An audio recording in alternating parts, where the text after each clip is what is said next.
श्रीमच्छ्रुत्यन्तरामानुजेतृपते प्राप्तमोक्षाश्रमन्तम् श्रीमच्छ्रीवासरामानुजमुमपरं संश्रये ज्ञानवार्थम् श्रीमद्वेदान्तरामानुजमुनिकरुणालब्धवेदान्तयुग्मम् श्रीमच्छ्रीवासयोगीश्वरगुरुपदयोः अर्पितस्वात्मभारम् श्रीमच्छ्रीरङ्गनाथाक्वयमुनिकृपया प्राप्तमोक्षाश्रमन्तम् श्रीमद्वेदान्तरामानुजमुनिमपरम् संश्रये देशिकेन्द्रम् श्रीमान् वेङ्कटनाथार्यः कवितार्किककेसरी वेदान्ताचार्यवर्यो मे सन्निधत्तां सदा हृदि कमप्याद्यं गुरुं वन्दे कमलागृहमेचिनं प्रवक्ता छन्दसां वक्ता पञ्चरात्रस्य स्वयं सह धर्मचरीं शौरेः सम्मन्त्रितजगत्स्थिताम् अनुग्रहमयीं वन्दे नित्यं अज्ञातनिग्रहाम् ज्ञानानन्दमयं देवं निर्मलस्फटिकाकृतिम् आधारं सर्वविद्यानां हयग्रीवम् उपास्महे विशुद्धविज्ञानघनस्वरूपं विज्ञानविश्राणबद्धदीक्षं दयानिधिं देहभृतां शरण्यं देवं हयग्रीवमहं प्रपद्ये व्याख्यामुद्रां करसरसिजैः पुस्तकं शङ्खचक्रे बिभ्रद्भिन्नस्फटिकरुचिरे पुण्डरीके निषण्णः अम्लानश्रीः अमृतविशदैरंशुभिः प्लावयन् माम् आविर्भूयाति अनघमहिमा मानसे वारधीशः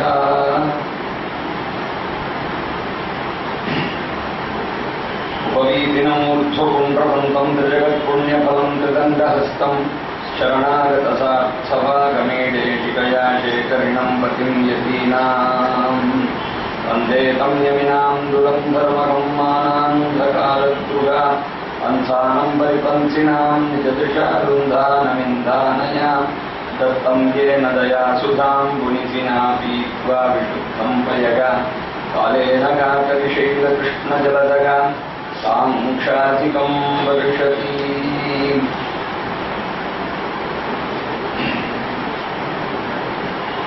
सशङ्खचक्रलाञ्छनः सदूर्ध्वपुण्ड्रमण्डितः सकण्ठलग्नसत्तुलस्य नर्कपद्ममादिकः सितान्तरीयसोत्तरीययज्ञसूत्रशोभितः महावीरस्तु मानसे गुरुः स वेङ्कटेश्वरः. स्वामी हेमंत महादेशिकन श्री भगवद्भाष्यकारर விஷயமாக பண்ணின ஸ்தோத்திரம் 74 ஸ்லோகங்களோடு கூடியது. ரித்திராஜ சப்ததி அப்படின்னு இருக்கு.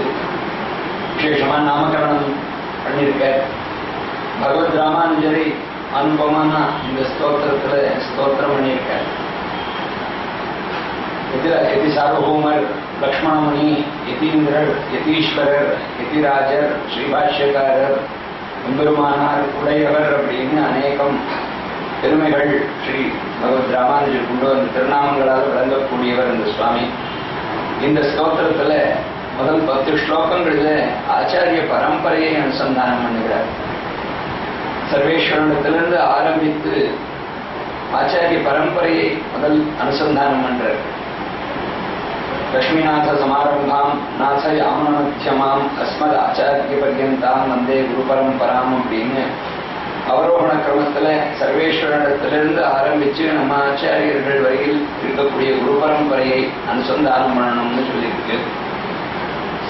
ஆரோகண கிரமத்துல என்னுயிர் தந்தளித்தவரை சரணம் புக்கு அப்படின்னு சுவாமி தேசிகன் ஆரம்பிச்சு ஆரோகண கிரமத்துல நமக்கு உபதேசம் பண்ணின ஆச்சாரியர்ல இருந்து சர்வேஸ்வரன் வரையில் அந்த குரு பரம்பரையை அனுசந்தானம் பண்றதும் வழக்கத்தில் உண்டு. அஸ்மத் குரு சமாரம்பாம் யதிசேகர மத்தியமாம் லக்ஷ்மி வல்லப பர்யந்தாம் வந்தே குரு பரம்பராம் அப்படின்னு நம்ம ஆச்சாரியர்ல இருந்து ஆரம்பிச்சு லக்ஷ்மி வல்லப பர்யந்தாம் அவன் வரையில் இருக்கக்கூடிய குரு பரம்பரையை அனுசந்தானம் பண்றது.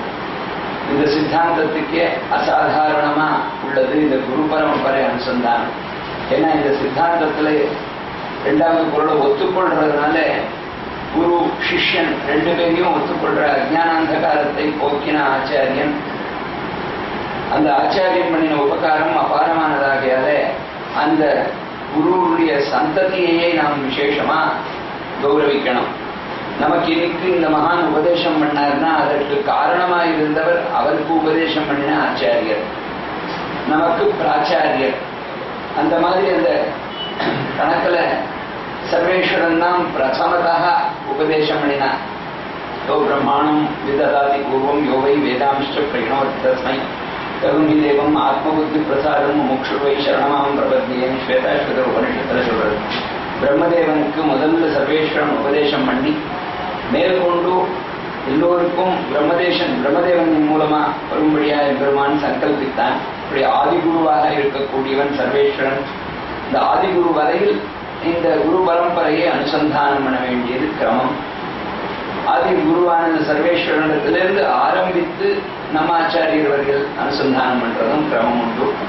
ஆ பகவத்தா பிரசிதாம் அனகாம் ஆச்சாரிய சந்ததியும் வந்தே அப்படின்னு சுவாமி தேசிகன் சாய்க்கிறார். சர்வேஸ்வரன் பரியந்தம் இருக்கக்கூடிய குரு சந்ததியை வணங்குகிறேன் அப்படின்னு சரிக்கிறார். முதல் 10 ஸ்லோகங்களில குரு பரம்பரையை அனுசந்தானம் பண்றார். மேல 12வது ஸ்லோகம் 13வது ஸ்லோகத்துல பகவத் ராமானுஜர் பஞ்ச ஆயுதங்களுடைய அவதாரம் அப்படின்னு சரிக்கிறார். இவர் குரு பரம்பரையில நாயக ரத்னம் அப்படின்னு ஒரு ஸ்லோகத்துல அனுபவிக்கிறார். 15வது ஸ்லோகத்துல விதராஜருடைய உபதேச முத்திரை அதனுடைய பெருமையை 2 ஸ்லோகங்களில் அனுபவித்திருக்கார். எதிராஜருடைய ஸ்ரீசூக்திகளுடைய பிரபாவம் எப்பேற்பட்டது, அதனுடைய மகத்துவம் எப்பேற்பட்டதுங்கிறதையெல்லாம் மேற்கொண்டு அனுசந்தானம் பண்ணியிருக்கார் சுவாமி தேசிகன். யதார்த்தமான உபனிஷத்துக்கு யதார்த்தமான அர்த்தத்தை அனுகிரகித்தவர் பகவத் ராமானுஜர். 3 வகைப்பட்ட அந்த ஸ்ருதிகளுக்கும் முக்கியார்த்தத்தையே போதனம் பண்ணினவர். சத்தியத்தையே பேசக்கூடிய பாஷ்யம் இவருடைய பாஷ்யம். அந்த மாதிரியான ஒரு பெருமைகள் எல்லாத்தையும் ஸ்தோத்திரம் பண்ணி லோகோபகாரம் பண்ணின பகவத் ராமானுஜரை அவருடைய கிருத்திகளுடைய பெருமைகள் எல்லாவற்றையும் அனுசந்தானம் பண்றார் சுவாமி தேசிகன். ஆச்சாரிய பக்தியினுடைய பராகாஷ்டையை இந்த ஸ்தோத்திரத்துல பார்க்கலாம்.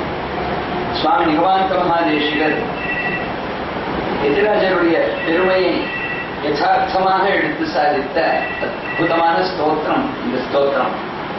ஆதியில ஆதி குருவான எம்பெருமானை முதல்ல வணங்குறார் சுவாமி தேசிகன். அவனிடத்துல சரணமடை அந்த சர்வேஸ்வரனை ஸ்ரீமன் நாராயணனை சரணமடைகிறேன் அப்படின்னு சாதிச்சார். அவனை நமஸ்கரித்து அவனிடத்துல சரணமடைகிறேன். அவன் யாரு தெரியுமா? ஆதி குரு, எல்லாருக்கும் முதல் சுவாமி, முதல் ஆச்சாரியன், ஜெகதாச்சாரியன், பிரதமாச்சாரியன். அந்த எம்பெருமானுடைய பெருமைகளோ யாராலையும் வர்ணனம் பண்ண முடியாது. இப்பேற்பட்ட சுபாவம் உடையவன் அப்படின்னு ஒருத்தருமே அவனை தெரிந்து கொள்ள முடியாது.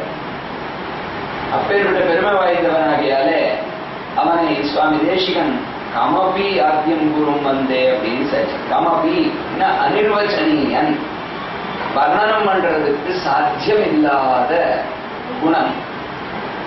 எதை கொண்டும் வார்த்தைகளை கொண்டு வர்ணனமே பண்ண முடியாது. சொல்லுவதேன் சொல்லீரே அப்படின்னு சாதிச்சார் நம்மால். என்ன சொல்லி அவனை புகழ்வது? என்னால சொல்ல முடியல, இவ்வளவு முடியும்னா நீங்க வேணா ட்ரை பண்ணுங்க, சொல்லீரே அப்படின்னு நம்மாழ்வார் சாதிக்கிறார். பகவத் ராமானுஜர் சாதிக்கிறார். இயற் பரிமாணம் ஈதிருஷ ஸ்வபாவம் இது பரீட்சேத்தும் அயோத்தியே. அந்த சர்வேஸ்வரன் அவனுடைய ஐஸ்வர்யம் எது ஐஸ்வர்யம் இப்பேற்பட்டது இவ்வளவுதான் அப்படின்னும், இவ்வளவு அளவோடு கூடியது அப்படின்னும், இப்பேற்பட்ட சுபாவம் உடையவன் அப்படின்னும் வர்ணனம் பண்ணுவதற்கு சாத்தியம் இல்லை, பரிச்சேதனம் பண்றதுக்கு சாத்தியம் இல்லை. அப்பேற்பட்டவன் எம்பெருமான் அப்படின்னார். நம்மாழ்வார் சாதிக்கிறார். படி கேளா பெருமான். கேள் அப்படின்னா எல்லை, படினா ஸ்வபாவம். அவனுடைய ஸ்வபாவத்துக்கு எல்லை அப்படிங்கிறது கிடையாது. உலகத்துல ஏதாவது ஒரு சின்ன பதவி உயர்வு ஏற்பட்டதுன்னா கொஞ்சம் உயர்ந்த ஸ்தானத்துக்கு வந்த உடனே அவர்கள் உலகத்தையே மறந்துடுவார். தாங்க எங்க இருக்கோம் என்ன அப்படிங்கிறதையே மறந்துட்டோம். தங்களுக்கு என்னமோ அதிசயமான ஒரு ஸ்தானம் இருக்கிறதாக பாவனை பண்ணிட்டு அதை காட்டிலும் தாழ்ந்தவர்களோட எந்த சம்பந்தமும் வச்சுக்க மாட்டார். இது சகஜம். உலகத்துல கொஞ்சம் பதவி உயர்வு வந்துட்டது, ஏன்னா கீழே பார்க்கவே மாட்டார். இந்த சர்வலோகத்துக்கும் பிரபுவான எம்பெருமான் எப்பேற்பட்டவன்னா நிசமாபியதிகன். இவனுக்கு ஒப்போ உயர்வோ கிடையாது. அப்பேரோட உயர்ந்த ஸ்தானத்துல இருக்கக்கூடியவன் இவன். தன்னை ஆசிரியித்த பக்தர்களுக்காக எந்த நிலைக்கும் இறங்கி வருவதற்கு சித்தமா இருக்கான். அர்ஜுனனுக்காக சாரத்தியம் பண்ணினான், பாண்டவர்களுக்காக தூதகிருத்தியம் பண்ணினான், இந்திரனுக்காக யாச்சனம் பண்ணினான். யாச்சனம் ரொம்ப ஹீனமான காரியம். எல்லோருமே நிந்தனம் பண்றதுக்கு யோக்கியமான காரியம் யாச்சனம். இவன் தான் ஒண்ணும் இல்லாமல் வெக்கத்தை விட்டு கேட்டான். இந்த பிரயோஜனத்தை பெறுவதற்காக எனக்கு இல்லை கொடுங்கோன்னு கேட்டான் அப்படின்னு எல்லோரும் பழிக்கும்படியான ஒரு காரியம் அந்த யாச்சனம்ங்கிற காரியம். வைகாளருக்கு சாத்திய கோபம். எம்பெருமானுக்கு இப்படி ஒரு இழுக்கு வந்துடுறதுன்னு சொல்லி இந்த பகவானை பார்த்து, நீ ஏன் போனேன் பலி சக்கரவர்த்தியின் இடத்துல? கொண்டானை அல்லால் கொடுத்தாரை யார் பழிப்பார்? கொண்டவனைத்தான் பழிப்பார் உலகத்துல. இவன் தான் வெக்கத்தை விட்டு கேட்டான், பெற்றுக்கொண்டான் அப்படின்னு கொண்டவனை எல்லாரும் பழிப்பார், கொடுத்தவனை விசேஷமா பாராட்டுவார். எவ்வளவு உசந்த எண்ணம் அவனுக்கு.